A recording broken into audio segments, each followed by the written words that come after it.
দর্শক সবাইকে স্বাগত জানাচ্ছি সিটিজেন জার্নাল 24 এ আপনাদের সাথে আছি আমি সাবিকুল নারিঙ্কি এবং শুরু করছি খেলাধুলা বিষয়ক অনুষ্ঠান মাঠের বাইরে। এবং আজ আমরা কথা বলবো টি-20 বিশ্বকাপের সুপার 8 পর্ব নিয়ে। আজ আমাদের স্টুডিওতে উপস্থিত আছেন সিটিজেন জার্নাল 24 এর সাব এডিটর তানভীর এলাহি। তানভীর, আপনাকে স্বাগত। ধন্যবাদ। কেমন আছেন? ভালো, আপনি ভালো আছেন? আলহামদুলিল্লাহ ভালো। তানভীর, যেমনটা আমরা জানি যে গতকাল থেকে শুরু হয়েছে সুপার 8 পর্ব, এ নিয়ে যদি কিছু বলতেন। গতকাল সুপার 8 পর্ব শুরু হয়েছে, কিন্তু গতকালকে আসলে কিন্তু খেলা হয়নি, খেলা মাঠে গড়ায়নি। গতকালকে বৃষ্টি হয়েছিল এবং বৃষ্টির কারণে শেষ পর্যন্ত ম্যাচটি পরিত্যক্ত হয়। এবং হলো যে পরিত্যক্ত হওয়ার কারণে গতকাল সুপার 8 পর্ব শুরু হলেও আসলে ম্যাচ মাঠে গড়ায়নি। টস হয়েছিল কিন্তু দর্শক মাঠের খেলাটা উপভোগ করতে পারেননি। কিন্তু আপনি যদি জেনে থাকেন যে হলো যে টি-20 বিশ্বকাপে সুপার 8 পর্বের জন্য আইসিসি একটি নতুন নিয়ম করেছে। সেই নিয়মটি হলো যে আগে ছিল যে 1 ঘন্টা সময় হাতে থাকতো, যে আবহাওয়াজনিত কারণে বা প্রাকৃতিক দুর্যোগের কারণে 1 ঘন্টা বেশি সময় হাতে নেওয়া হতো গ্রুপ পর্বের সময় টি-20 বিশ্বকাপে। কিন্তু এখন যখন সুপার 8 পর্ব, সেটাকে আসলে 1.5 ঘন্টা করা হয়েছে। 1.5 ঘন্টা করা হয়েছে। এই 1.5 ঘন্টা অতিরিক্ত সময় নেওয়ার পরও টি-20 বিশ্বকাপে সুপার 8-এ যদি হলো যে অন্তত 5 ওভার পর্যন্ত করে খেলা না হয়, সেক্ষেত্রে যাবে হলো সুপার ওভারে খেলা। এবং সুপার ওভারে খেলা গেলে তখন যদি আসলে সুপার ওভারও যদি সম্ভব না হয়, তখন আসলে দুই দলকে পয়েন্ট ভাগাভাগি করে দিয়ে দেওয়া হবে, যেটি গতকালকে হয়েছে। আচ্ছা তানভীর, আমি একটা ব্যাপার যেটা জানতে চাচ্ছিলাম, যদি আজকের প্রসঙ্গে আসি, আজ ইংল্যান্ড এবং শ্রীলঙ্কার ম্যাচ চলছে, এই নিয়ে আপনার মতামত কি? ইংল্যান্ড শ্রীলঙ্কা ম্যাচ চলছে। ইংল্যান্ড শ্রীলঙ্কা ম্যাচ আসলে এখন সুপার 8 পর্বে প্রতিটি ম্যাচই হলো গুরুত্বপূর্ণ ম্যাচ, প্রতিটি ম্যাচই আসলে বড় ম্যাচ। এবং এখানে শ্রীলঙ্কা গ্রুপ পর্বে একটি ম্যাচ হেরেছিল। শ্রীলঙ্কা গ্রুপ পর্বে একটি ম্যাচ হেরেছিল, কিন্তু সেটি জিম্বাবুয়ের কাছে। জিম্বাবুয়ের কাছে শ্রীলঙ্কা ম্যাচটা হেরেছিল। তারা এখন চাইবে যে সেই দুঃস্বপ্নটা পিছনে ফেলে সুপার 8টা নতুনভাবে শুরু করতে। যদিও তারা সুপার 8 পর্বে উঠেছে, কিন্তু তারা কিন্তু তাদের গ্রুপ চ্যাম্পিয়ন হতে পারেনি এই জিম্বাবুয়ের কাছে হারার কারণে। এবং হলো ইংল্যান্ড, তারাও কিন্তু আসলে তাদের গ্রুপে ওয়েস্ট ইন্ডিজের কাছে একটি ম্যাচ হেরেছিল। তো এখন নতুন করে সুপার 8 পর্বে কিন্তু আসলে প্রতিটি দল 3টি করে ম্যাচ খেলবে। 3টি করে ম্যাচ খেলার পরে তারপরে হলো যে যার যার গ্রুপের প্রতি সুপার 8-এ আসলে 2টি গ্রুপ করা হয়েছে। সেই 2টি গ্রুপে 4টি মোট 8টি দল।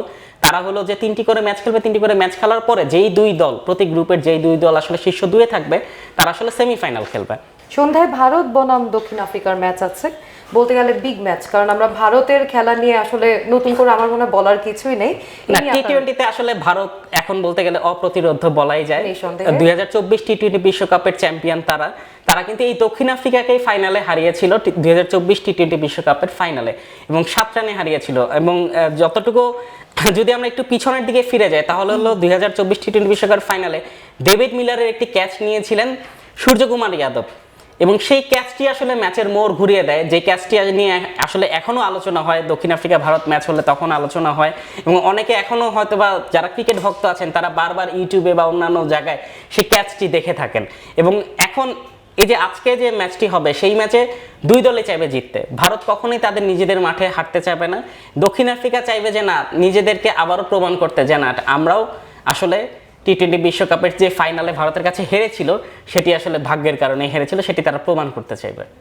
আচ্ছা, আগামীকাল একটি ম্যাচ আছে যেটি হচ্ছে ওয়েস্ট ইন্ডিজ এবং জিম্বাবুয়ের, এবং এই ম্যাচে বিশেষ করে আলাদাভাবে জিম্বাবুয়েকে নিয়ে যদি কিছু বলতেন, যে কতটা পরিবর্তন তারা হয়তো এবার আনতে পারে বলে। আমি আগেই বলেছি যে শ্রীলঙ্কা কিন্তু তাদের গ্রুপে গ্রুপ সেরা হতে পারেনি এই জিম্বাবুয়ের কাছে হারার কারণে। ওই একই গ্রুপে কিন্তু অস্ট্রেলিয়াও ছিল গ্রুপ পর্বে। অস্ট্রেলিয়া কিন্তু সুপার 8-এ উঠতে পারেনি, এবং অস্ট্রেলিয়ারও সুপার 8-এ উঠতে না পারার পেছনে অন্যতম কারণ কিন্তু জিম্বাবুয়ে। কারণ জিম্বাবুয়ে অস্ট্রেলিয়াকেও হারিয়েছে, শ্রীলঙ্কাকেও হারিয়েছে। আমরা সাধারণত জিম্বাবুয়ের খেলা উপমহাদেশের দর্শকরা দেখে থাকে না, কারণ উপমহাদেশের দর্শকরা আসলে বাংলাদেশ, ভারত, পাকিস্তান, শ্রীলঙ্কা তাদের খেলাই বেশি দেখে থাকে। এবং এছাড়া ক্রিকেট বিশ্ব যারা আছে অন্যান্য জায়গায়, তারাও আসলে তাদের নিজেদের দলের খেলাই দেখে থাকে। আফ্রিকা অঞ্চলে হয়তো বা জিম্বাবুয়ের খেলা অনেকে দেখে, সাধারণত আমাদের জিম্বাবুয়ের খেলা তো একটা দেখা হয় না। কিন্তু বিশ্বকাপে, এবারের টি-20 বিশ্বকাপে কিন্তু তারা নিজেদেরকে প্রমাণ করে যাচ্ছে। এখন সুপার 8-এ তারা যখন উঠেছে, সুপার 8-এ তারা নিজেদেরকে কতদূর নিয়ে যেতে পারে, সেটা কিন্তু দেখার বিষয়। তানভীর, আপনাকে অসংখ্য ধন্যবাদ স্টুডিওতে আসার জন্য। রিঙ্কি, আপনাকেও ধন্যবাদ। তবে শেষ করার আগে আমি একটু বলতে চাই যে আজকে আসলে বিশ্বকাপের বাইরেও আরেকটি খেলা ছিল আমাদের বাংলাদেশ নারী দলের, বাংলাদেশ নারী এ দলের। এশিয়া কাপ রাইজিং স্টারে বাংলাদেশ এ দল এবং ভারত এ দল ফাইনালে মুখোমুখি হয়েছিল। সেখানে ভারত 134 রান করেছিল, কিন্তু বাংলাদেশ আসলে 100-র আগেই গুটিয়ে যায়। বাংলাদেশ নারী দল এ দল যারা, তারা 100-র আগেই গুটিয়ে যায়। বাংলাদেশ ম্যাচটি হেরেছে, ফাইনালে হেরেছে, কিন্তু তারপরও বাংলাদেশে ফাইনাল পর্যন্ত খেলেছে। সেটার জন্য আসলে বাংলাদেশ দলকে সাধুবাদ দিতে হবে নিঃসন্দেহে। এবং আমরা চাই যে পরবর্তীতে তারা যেন অবশ্যই জিতে আসে এবং আমাদের গর্ব যেন তারা আরো বাড়িয়ে দেয়।